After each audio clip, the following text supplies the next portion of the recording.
ಮಧುಮೇಹ ಅಥವಾ ಡಯಾಬಿಟಿಸ್ ಎಂಬುದು ಪ್ರಸ್ತುತ ಅತ್ಯಂತ ಹೆಚ್ಚು ಜನರನ್ನು ಬಾಧಿಸುವಂಥ ಒಂದು ರೋಗ ಎಂದು ಪರಿಗಣಿಸಲ್ಪಟ್ಟಿದೆ.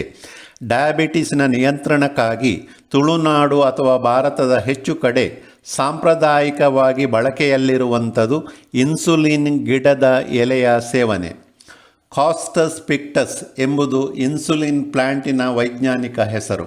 ಡಯಾಬಿಟಿಸಿನ ಲಕ್ಷಣ ಇರುವವರು ಇನ್ಸುಲಿನ್ ಎಲೆಯನ್ನು ಪ್ರತಿನಿತ್ಯ ಜಗಿದು ನಂತರ ನುಂಗಬೇಕು. ರೋಗದ ತೀವ್ರತೆ ಹೆಚ್ಚಿದ್ದರೆ ದಿನನಿತ್ಯ ಒಂದು ಎಲೆಯನ್ನು, ತೀವ್ರತೆ ಕಡಿಮೆ ಇದ್ದರೆ ಅರ್ಧ ಎಲೆಯನ್ನು ಜಗಿದು ತಿನ್ನಬೇಕು. ಅಗತ್ಯಕ್ಕಿಂತ ಹೆಚ್ಚಿನ ಸೇವನೆ ಮಾಡಬಾರದು, ಏಕೆಂದರೆ ಈ ಎಲೆಯಲ್ಲಿ ಪ್ರಕೃತಿದತ್ತವಾಗಿ ಇರುವ ಕೊರಸೋಲಿಕ್ ಆ್ಯಸಿಡ್ನ ಅಂಶ ಇದೆ. ಆದ್ದರಿಂದ ಈ ಎಲೆಯ ಸೇವನೆ ಮಾಡುವ ಮನುಷ್ಯರಲ್ಲಿ ಅಥವಾ ಪ್ರಾಣಿಗಳಲ್ಲಿ ಇದು ಸಕ್ಕರೆ ಅಂಶವನ್ನು ಕಡಿಮೆಗೊಳಿಸುತ್ತದೆ. ಈ ಎಲೆಯನ್ನು ಸೇವಿಸಲು ಆರಂಭಿಸಿದ ನಂತರ 15 ದಿನಕ್ಕೊಮ್ಮೆ ರಕ್ತದಲ್ಲಿರುವ ಸಕ್ಕರೆ ಅಂಶವನ್ನು ಪರೀಕ್ಷಿಸಿ ಎಲೆಯ ಸೇವನೆಯನ್ನು ಮುಂದುವರಿಸಬೇಕೇ ಅಥವಾ ಬೇಡವೇ ಎಂಬುದನ್ನು ನಿರ್ಧರಿಸಬೇಕು. ದೀರ್ಘಕಾಲದ ಸೇವನೆ ಮಾಡಬಾರದು.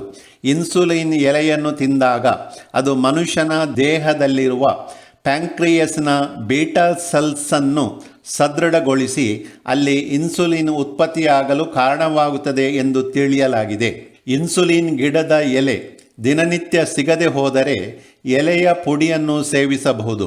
ಪುಡಿ ತಯಾರಿಸುವವರು ಇನ್ಸುಲಿನ್ ಎಲೆಯನ್ನು ನೆರಳಲ್ಲಿ ಒಣಗಿಸಿ ನಂತರ ಅದರ ಪುಡಿಯನ್ನು ಮಾಡಿ ಇಟ್ಟುಕೊಳ್ಳಬೇಕು.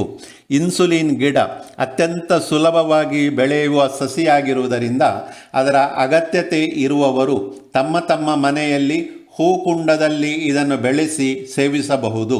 ಮನೆಯಲ್ಲಿ ಬೆಳೆಸಿ ಸೇವಿಸುವುದು ಆರೋಗ್ಯದ ದೃಷ್ಟಿಯಿಂದಲೂ ಉತ್ತಮ ಆಯ್ಕೆ.